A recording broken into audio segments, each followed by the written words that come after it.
Perkenalkan, nama saya Lucky. Jadi memang materi yang disampaikan kita sebut sebagai behavioral insight. Sebetulnya karena kaitannya kalau sekarang lebih terkenal dengan behavioral economics ya, karena di dunia ilmu ekonomi lah yang cenderung lebih berkembang. Nanti saya ceritakan kenapa begitu. Dimulai dari behavioral insight, yaitu bagaimana cara kita melihat, hampir sama dengan tadi yang sudah disampaikan tentang sustainability, itu juga pola pikir ya, bagaimana cara kita melihat kemudian yang tentu berakibat panjang kepada bagaimana cara kita mengambil keputusan gitu tentang rewiring the economy. Jadi ilmu yang tadi disampaikan soalnya ilmu yang sangat mahal. Beliau lulus dari University of Cambridge, fokus di yang sustainability tadi. Jadi nanti kalau ada pertanyaan banyak apapun tentang sustainability nanti bisa dilanjutkan. Nah, tapi kelanjutan dari yang tadi disampaikan adalah rewiring the economy. Ini hal-hal yang penting gitu ya, disebut sebagai six broad social and environmental ambition. Jadi ini adalah konsep wiringnya ekonomi, yang di dalamnya ada finance, business, government, kemudian ada ekonomi itu sendiri, kemudian basic needs, well-being, decent work, climate stability, resource security, healthy ecosystem. Nah, ini konsep umum yang terjadi, yang tentu di situ ada beberapa hal, ada food, ada preserve stock dan lain-lain. Kemudian ini logiknya, yaitu dari masing-masing bagian tadi itu harus saling terkait. Jadi misalnya environment itu harus ada jasa yang terkait dengan ekosistem gitu ya. Kemudian goods and services dari ekonomi harus nyambung ke society. Jadi good services for humanity, skill and labor are required by the economy, dan seterusnya. Jadi pada dasarnya ini yang perlu dilakukan adalah saling menterkaitkan gitu, antar komponen dalam ekonomi.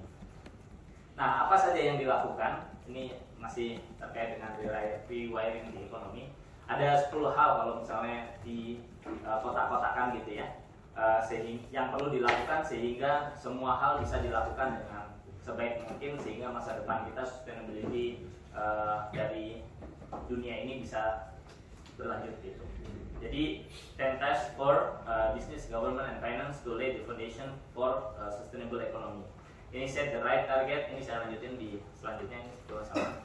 Jadi disebut bahwa 10 tasks 10 years. Ini 10 hal yang idealnya dilakukan secara runut. Kita lihat dari awal lagi, dan prosesnya itu sampai 10 tahun.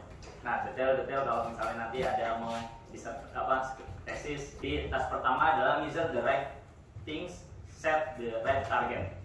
Kemudian align incentive to support better outcomes, drive socially useful innovation, ensure capital, act for the long term. Kemudian selanjutnya adalah price capital according to the true cost of business activity, innovate finance, financial structures, dan seterusnya lah, sampai biasanya ini dibuat dalam tentang waktu 10 tahun. Nah, sekarang sedikit masuk ke behavioral economics.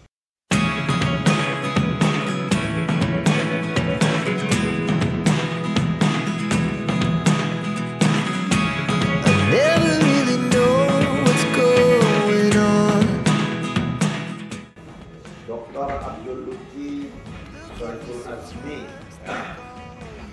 beliau ini sama S1-nya mesin IPB, tapi ini lintas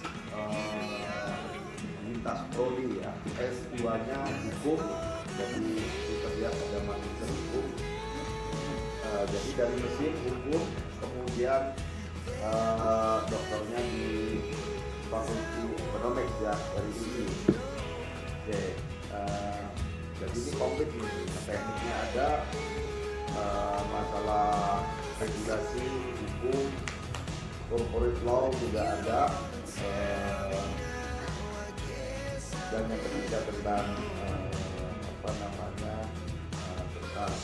ekonomi ya. Nah, topik yang mau dibawakan menarik ya, behavioral economics ya, ekonomi tentang behavior ya, tingkah laku. Ini dekat dengan psikologi ya. Jadi menjelaskan behavior gitu ya. Jadi pikiran kita itu kadang-kadang nyeleneh ya.